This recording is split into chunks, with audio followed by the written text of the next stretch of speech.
Alright guys, here you go. A 2021 Tohatsu 6. Look at this sweetness. Ooh yeah, baby. So I just unboxed her. She's from my little brishy boat. And I just wanted to show you guys what she kind of came with. 3.1 or 2 gallon gas tank. I thought there was a level in it, but I guess it's better to have less stuff to go wrong. Vintage, quick connect. Comes with the hosage. Hosage, quick for the motor. Comes with the toolkit. Basic stuff here, screwdriver. It's always handy to have a JIS Phillips just for that, because a JIS Phillips is different Japanese industrial standards than American Phillips. And yeah, use JIS stuff and Japanese stuff, make things happier. A couple different wrenches, baggage. It comes with a spare lanyard key, spare spark plug, which just stokes me because I like carrying a spare plug even though it's a 4-stroke. So the point is, I already have this thing ready to go for it. So the plug will go in there. Spare pull rope, spare cutter key for the prop, I'm assuming. Owner's manual. Yeah, it doesn't come with oil. It sounds like there's oil in the lower unit. I'm going to check that here just to confirm that there is and that the oil level's proper. Zinc anode, little prop. This is a 7.8 by 8 pitch. I have a 7 pitch on the way because I want the lower gear ratio. One thing that I'm really stoked on to start with, besides it, it's got 2 nice burly handles. Almost seems like there should be some sort of a pad or a cover on this, but then again, maybe they have that so you could hook linkage to like a boat or something, tie a rope through. But it's also got a dedicated rope loop here, and we're going to talk about that later in future videos. But it's got the nice big old handle on the back. I like the slick looking white one being here in hot as heck, Purgatory, Arizona. It's nice to have stuff that's white so it doesn't burn you and get hot, even though the handle's hot, but at least the motor should stay nice and cool. You touch against it, it should stay nice and cool. Stoked on that. The finish on this thing is gorgeous. You know, it's like there's any little thing that you see is me. This is a nice, I don't see any orange peel really standing at me. Like, I guess maybe there's some, but it's just, I'm not sure. Oh, that's part of probably the latch here. Not sure what's all going on in here. You could store it on all 3 sides. So front, not the back, but side and side, and they actually give you these little standoff things. I don't see myself landing on the tiller side just because I want to take it easy on the tiller, but it's nice to have the options. And then it's got these nice posts here to kind of help protect the finish, and so it sits more evenly. And that, the little stuff like that I appreciate in my little world. Maybe this should come off. Maybe I'll leave that on. This is the tilty handle thing. It's got a friction knob here, so you could adjust the swing. You could how easy it wants to move, which should be handy. Which it may not be, but I think it might be a handy option. It's got another throttle set for the friction of the throttle, which again, I think that's going to be definitely handy. Longer hauls and that sort of thing, you get it where you want it to be, or then you leave it snappy for when you're screwing around. Push-pull cable. I like how simple this thing kind of is. I like that it's exposed. There's no cover there, so it's real easy just to hose out stuff. It's hard to keep dirt, salt, material, bio junk building up in stuff, so it's easier just if you could just get it out easier. I'm much more of a fan of just being able to wash it right out. Snubber here, so I guess that's just for shipping, but it's got one there. On the front side here, we have one of my favorite features, besides the handles I was alluding to earlier, is a shifter. So instead of back in the old days, outboard, the shifter was here. So you kind of had to reach around. It was awkward to go from forward to reverse. This just makes so much more sense. Paddle on the front, forwards, forward, neutral straight up, reverses to the back.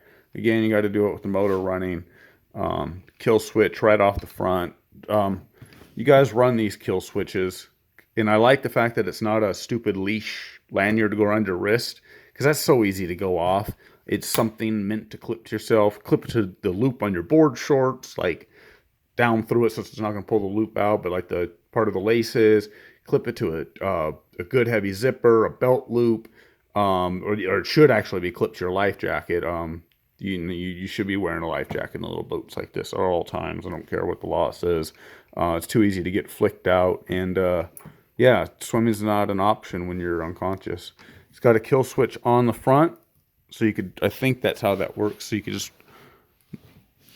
Oh, maybe yeah. I guess the whole thing pushes in. It's a little stiff, but I think you're supposed to be able to stop it by killing it there, or you pull the plug off. The switch off. Then here, which I like that it has a cover over it, so when it's not in use in storage, it's real easy to, I just hope that it lasts and retains on there. Real easy to just put a cover over it, keep the debris and dirt out. It's, again, a really nice touch, even though there's no internal tank. I went back and forth on getting the internal tank model. If I only ran this like as a tender around a harbor, real short trips, or if I was just fishing on a small pond or something like that with it, I think this internal liter tank, 3/10 of a gallon tank, whatever it is, would make a bunch of sense. But for me, yeah, my shortest trip's going to be, longer than that tank's going to want to do, because, I plan on exploring. So that 3.12 gallon tank or whatever it is down there, I think that's going to be a lot more suited. And I like the fact that I could easily just pull it out, fuel it up, add fuel to it. It's just simple. And this thing should sip fuel for the emissions happy people, and even for me, my noseriferous. And I like to be kind to the environment. It's 3-star ultra low rated emissions, meaning they just put a small carburetor on it and kept the valve timing and all that nice and happy. So yeah, I'm sure you guys are itching to look into it. So a nice front mounted prominent pull starter. It's got a nice spot here on the top to put your hand, because I like to, brace one. I don't just like yanking, because you're pulling on the transom, you're pulling on the mechanism. I'll have one hand here, one hand around the starter. Give it a smooth stroke until you feel it click, and then you could ratchet it back, and that way you bring the motor up on top dead center. Move it over till you feel it solid, then ratchet it back. Pull it in until it makes you feel click, then give it a pull.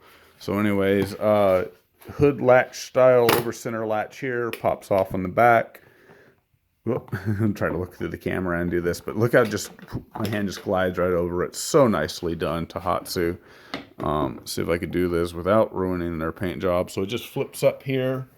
That little front latch catches right in there. So when you flip it up, you clear the handle and then up out of the way.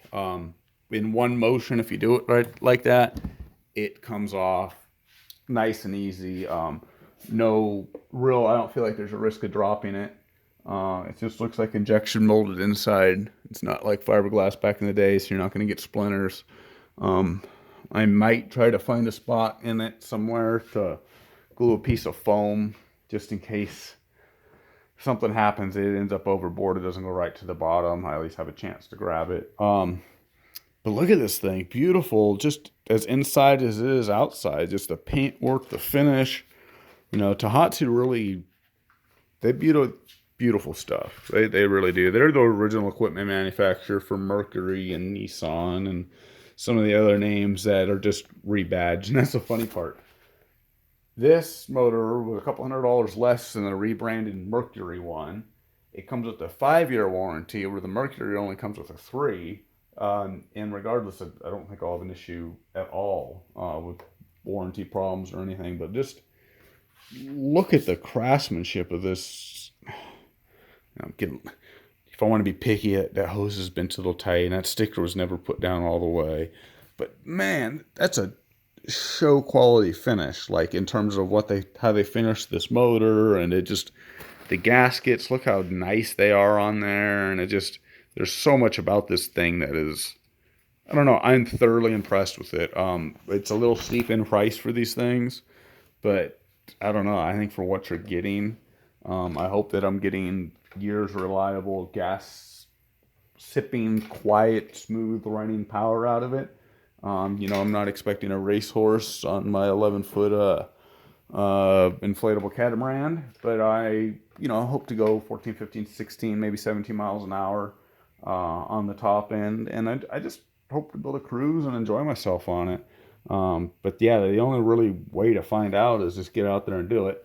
So that's exactly what I'm going to do. I'm going to pull the drain plug out right now. The motor has no oil in it, and I'm going to start to fill it.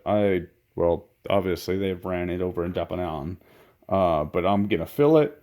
I'm not going to start it here because obviously I just got on the back of the side-by-side here. It's stiff enough to hold this, but I'm not going to run it there.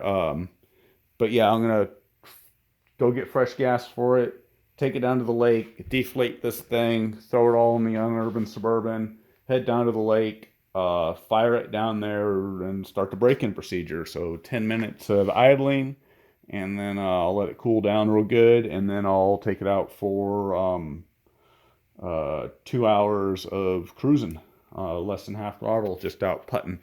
So we'll go do that and burn some gas this afternoon, and hopefully she runs good. So anyways, guys, Adventure Brad, checking out.